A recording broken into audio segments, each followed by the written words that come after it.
Okay बेटा, आज मैं फिर वेलकम कर रहा हूँ आपका हमारी साइंस की क्लास में। देखो बेटा, ठीक दिख रहा हूँ मैं वहाँ पे जाके देखो। साइंस की क्लास में मैं आपका वेलकम कर रहा हूँ और आपको पता है कि हमने चैप्टर नंबर 3 शुरू किया हुआ और चैप्टर नंबर 3 जो है वो है बेटा एटम्स एंड मॉलिक्यूल। और इसके अंदर मैंने आपको बताया था कैसे एटम डिस्कवर हुए और क्या क्या प्रॉब्लम्स फेस हुई। तो फिर हम यहाँ पे देखेंगे कि कैसे एटम्स मिलके मॉलिक्यूल्स बनाते हैं। और फिर मैंने आपको दो लॉ करवाए थे। एक मैंने आपको लॉ करवाया था लॉ ऑफ केमिकल कम्बिनेशन, ठीक है। सो उस लॉ ऑफ केमिकल कम्बिनेशन में पहला जो लॉ था वो था जी law of conservation of mass. So बेटा, law of conservation of mass क्या स्टेट करता है? Law of conservation of mass ये स्टेट करता है कि अगर दो केमिकल कंपाउंड्स आपस में रिएक्ट कर रहे हैं, फॉर एग्जांपल अगर आपके पास कॉपर सल्फेट है और सोडियम कार्बोनेट, आप इन दोनों को आपस में रिएक्ट कर रहे हो, तो आप ये देखोगे कि रिएक्शन से पहले अगर आप इन दोनों का वेट मेजर करोगे, इन दोनों का वेट रिएक्शन के बाद भी सेम आएगा। So law of conservation of मास हमें ये कहता है कि रिएक्टेंट और प्रोडक्ट का वेट हमेशा सेम रहता है, रिएक्शन से पहले भी और रिएक्शन के बाद भी। हाँ, आपका जो रिएक्शन है वो आइसोलेटेड सिस्टम में होना जरूरी है। आइसोलेटेड सिस्टम होने का मतलब कि ना तो एक्सचेंज ऑफ एनर्जी हो, ना ही एक्सचेंज ऑफ मैटर हो, क्लोज सिस्टम में। फिर बेटा मैंने आपको जॉन डाल्टन के बारे में बताया था कि जॉन डाल्टन जो था वो एक पुअर वीवर फैमिली से था और 1766 में वो इंग्लैंड में रहता था और उसने अपना career as a teacher start करा था 12 ईयर की एज में। तो हैरानी वाली बात है कि जी 12 साल की उम्र में वो एक टीचर बन गया था। उसके बाद 7 साल बाद वो एक स्कूल का प्रिंसिपल बन गया। यानी कितनी एज में स्कूल का प्रिंसिपल बन गया? वो 19 साल की एज में, ठीक है। फिर उसके बाद 1793 में डाल्टन ने मैनचेस्टर को छोड़ दिया, मैनचेस्टर चला गया और वहाँ पे मैथ्स पढ़ाने लग गया, फिजिक्स पढ़ाने लग गया, केमिस्ट्री पढ़ाने लग गया कॉलेज में। और मोस्ट ऑफ द टाइम अपनी लाइफ का उसने टीचिंग और रिसर्च में ही स्पेंड किया। 1808 में उसने एक एटॉमिक थ्योरी प्रपोज की और ये बहुत बड़ा टर्निंग पॉइंट बनी बेटा स्टडी ऑफ मैटर के लिए। तो उसके पॉइंट्स देखो। पहला पॉइंट क्या था कि सारे का सारा मैटर जो है वो छोटे छोटे टाइनी पार्टिकल्स का बना हुआ है और इन छोटे छोटे टाइनी पार्टिकल्स को हम क्या बोलते हैं? एटम्स बोलते हैं। फिर सेकंड पॉइंट उसने दिया कि एटम्स जो है इनडिविजिबल पार्टिकल्स हैं। एटम को फर्दर आप डिवाइड नहीं कर सकते और एटम्स जो हैं क्रिएट भी नहीं किए जा सकते, डिस्ट्रॉय भी नहीं किए जा सकते केमिकल रिएक्शन में। हाँ, केमिकल रिएक्शन में एटम्स आपस में पार्टिसिपेट जरूर करते हैं। फिर आगे एटम्स किसी भी गिवन एलिमेंट के आइडेंटिकल होते हैं, उनका मास सेम होता है और उनकी केमिकल प्रॉपर्टीज भी सेम होती हैं। डिफरेंट एलिमेंट्स के जो एटम्स होते हैं उनका डिफरेंट मास होता है, उनकी केमिकल प्रॉपर्टीज भी डिफरेंट होती हैं।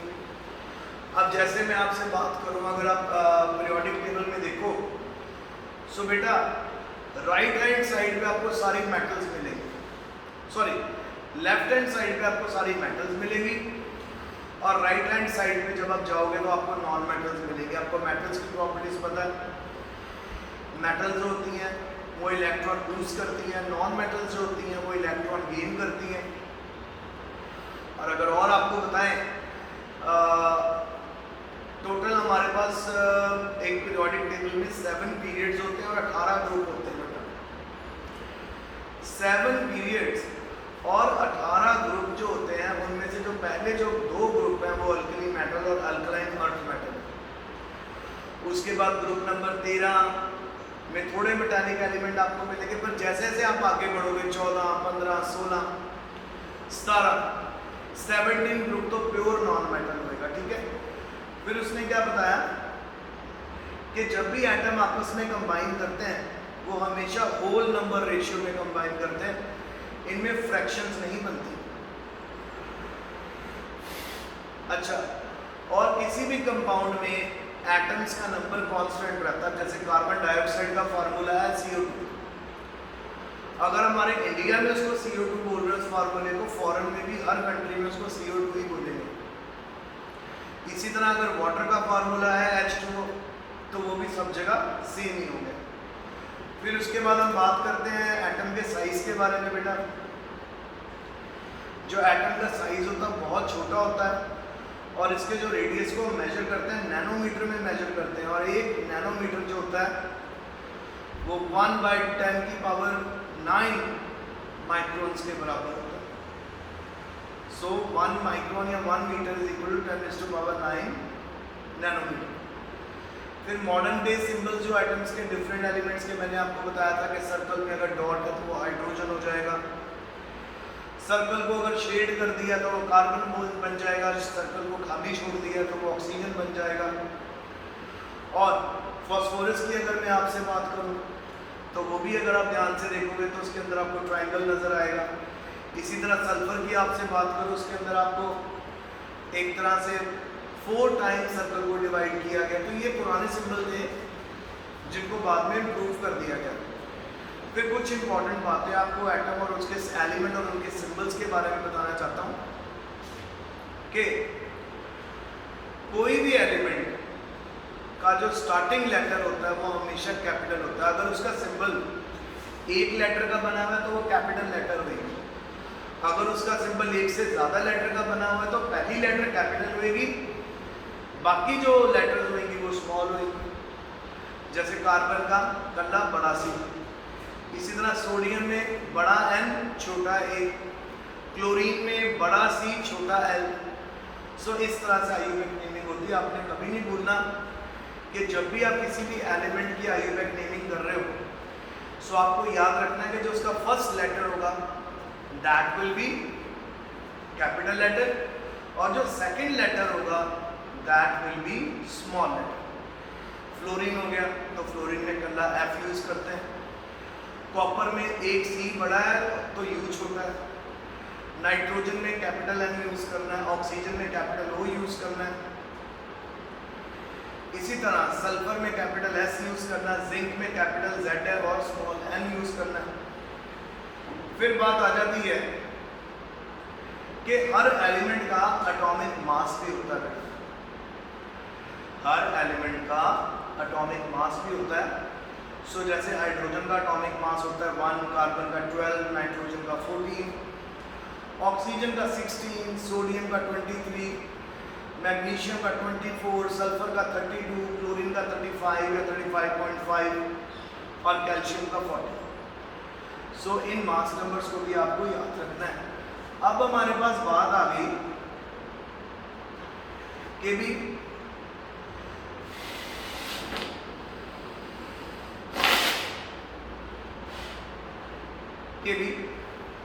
वन एटॉमिक मास यूनिट क्या है, ठीक है।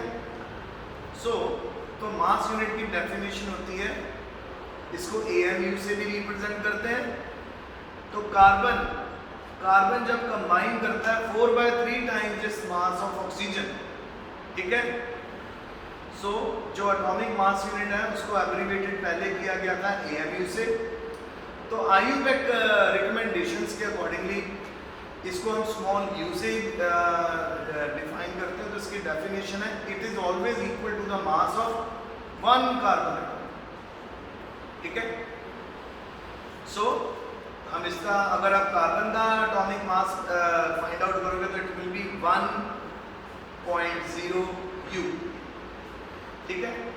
फिर उसके बाद बेटा एटम कैसे एग्जिस्ट करते हैं। एटम्स हमेशा इंडिपेंडेंटली एग्जिस्ट नहीं कर सकते। हाइड्रोजन कभी इंडिपेंडेंटली एग्जिस्ट नहीं कर सकता, नाइट्रोजन कभी इंडिपेंडेंटली एग्जिस्ट नहीं कर सकता, क्योंकि हमेशा एटम्स की जो ऑक्टेट होती है वो इनकम्प्लीट होती है। या तो उनके पास ज़्यादा इलेक्ट्रॉन हो जाते हैं या उनके पास बेटा इलेक्ट्रॉन कम हो जाते हैं। तो या तो ज़्यादा या तो कम, तो वो अपने इलेक्ट्रॉन को लूज करते हैं ऑक्टेट मेंटेन करने के लिए, या वो इलेक्ट्रॉन को गेन करते हैं अपनी ऑक्टेट मेंटेन करने के लिए। इस करके वो हमेशा एक दूसरे के साथ बॉन्ड बना लेते हैं, अलग अलग तरह के बॉन्ड है, कोवलेंट बॉन्ड बना लेते हैं अगर तो उनके बॉन्ड आपस में शेयर हो रहे हैं। आयनिक बॉन्ड बना लेते हैं जिसके अंदर एक एटम इलेक्ट्रॉन लूज करता है तो दूसरा एटम इलेक्ट्रॉन गेन कर लेता है परमानेंटली। सो इस तरह के बहुत सारे ये बॉन्ड बनाते हैं। तो एटम यूजुअली आपको किस फॉर्म में मिलेंगे? हमेशा मॉलिक्यूल्स की फॉर्म में मिलेंगे। कभी भी एटम आपको अकेला नहीं मिलेगा, एटम जब भी मिलेगा मॉलिक्यूल्स की फॉर्म में मिलेगा। ठीक है, अब मॉलिक्यूल क्या है? मॉलिक्यूल एक्चुअल में एक ग्रुप है दो या दो से ज़्यादा एटम्स का जिसमें केमिकल बॉन्ड्स आपस में प्रेजेंट है और एक दूसरे के साथ टाइटली जुड़े हुए हैं अट्रैक्टिव फोर्सेस से। सो ये जो केमिकल बॉन्ड्स आपको एटम्स के बीच में नजर आ रहे हैं, ये क्यों बने केमिकल बॉन्ड? ये केमिकल बॉन्ड इसलिए बने ताकि उनकी जो ऑक्टेट है वो कंप्लीट हो जाए। जब उनकी ऑक्टेट कंप्लीट हो जाती है तो वो फर्दर रिएक्ट नहीं करते। जैसे कुछ एटम है, जब वो आपस में एक दूसरे के साथ बॉन्ड बनाएंगे उनकी ऑक्टेट कंप्लीट हो जाएगी। जैसे ही ऑक्टेट कंप्लीट हो गई उन्होंने क्या बना देना है? मॉलिक्यूल बना देना है। सो मॉलिक्यूल को अगर हम डिफाइन करें तो आप कह सकते हो कि ये स्मॉलेस्ट पार्टिकल है एलिमेंट का, कंपाउंड का, जो इंडिपेंडेंटली एग्जिस्ट कर सकता है। एटम्स इंडिपेंडेंटली एग्जिस्ट नहीं कर सकते, पर कंपाउंड या मॉलिक्यूल हमेशा इंडिपेंडेंटली एग्जिस्ट कर सकता है और ये सभी प्रॉपर्टीज शो करता है सब्सटेंस की। सो एटम्स सेम एलिमेंट के और डिफरेंट एलिमेंट्स के आपस में ज्वाइन कर सकते हैं और ज्वाइन करके बना सकते हैं ये मॉलिक्यूल्स। फिर उसके बाद बेटा मैं अब आपको कुछ एग्जांपल देता हूँ मॉलिक्यूल्स के। जैसे वाटर है, वो एक मॉलिक्यूल है। वाटर के अंदर अगर हम डिस्कस करें कि भी कौन कौन सा एलिमेंट होगा, वाटर में हाइड्रोजन भी होता है, ऑक्सीजन भी होता है। अगर हम आपसे बात करें अपना कार्बन डाइऑक्साइड की, तो कार्बन डाइऑक्साइड भी एक मॉलिक्यूल है। उसके अंदर कौन कौन सा एटम है? कार्बन और ऑक्सीजन। एक कार्बन है और दो ऑक्सीजन है। इसी तरह अगर हम मीथेन की बात करो, मीथेन का फॉर्मूला है CH4, एक कार्बन है और 4 हाइड्रोजन उसके अंदर। तो इस तरह से मॉलिक्यूल्स बनते हैं। आगे बेटा मॉलिक्यूल्स है बहुत से एलिमेंट के, सच एज आर्गन, हीलियम, वो एक ही एटम के बने होते हैं। क्योंकि बेटा अगर आप पीरियोडिक टेबल को अच्छे से स्टडी करो तो ग्रुप नंबर जो 18 है, ग्रुप नंबर 18 है, वो होता है नोबल गैसेस। और नोबल गैसेस के अंदर मैं आपको बताना चाहता हूँ helium, neon, argon, krypton, xenon, radon, ये एलिमेंट्स आपको देखने को मिलते हैं। इनकी नोबल गैसेस क्यों बोलते हैं एलिमेंट्स को? इन एलिमेंट्स को नोबल गैसेस इसलिए बोलते हैं क्योंकि बेटा ये ना तो इलेक्ट्रॉन गेन करते हैं ना तो इलेक्ट्रॉन लूज करते हैं, क्योंकि इनकी जो ऑक्टेट होती है वो कंप्लीट होती है। तो आर्गन हो गया, हीलियम हो गया, ये सिंपल एक तरह के एटम के बने होते हैं, फ्रीली एग्जिस्ट करते हैं। ठीक है, क्योंकि ये इलेक्ट्रॉन ना तो गेन करते हैं ना लूज करते हैं, तो ये मॉलिक्यूल की फॉर्म में रहते हैं, पर होते ही एटम ही है। इसी तरह कुछ नॉन मेटल्स और मेटल्स आपस में मिलके भी मॉलिक्यूल बनाते हैं। जैसे मॉलिक्यूल है ऑक्सीजन का, वो 2 एटम से मिलके बनता है O2, ऑक्सीजन गैस जो हम रेस्पायर करते हैं। ठीक है ना? अच्छा, अब अगर 3 एटम ऑक्सीजन के मिल जाएं तो वो बना देंगे ओजोन। और ओजोन के जो मॉलिक्यूल्स होते हैं ये हमारे एटमॉस्फेयर में होते हैं और ये क्या करते हैं बेटा, अल्ट्रावायलेट रेडिएशन जो सन की होती है उनको वो हमारी धरती तक नहीं आने देते हैं। ठीक है बच्चों? सो आई होप कि आपको आज का लेक्चर समझ आ रहा होगा। तो आपके साथ मैं बताना चाहता हूँ कि अगर हम एटॉमिसिटी डिस्कस करें, अगर हम आर्गन के बारे में बात करें, अगर वो एक एटम का बना हुआ है तो उसको हम बोलेंगे मोनोएटॉमिक। हीलियम अगर एक एटम का बना हुआ है अगेन मोनोएटॉमिक। ऑक्सीजन 2 एटम का बना डायटॉमिक।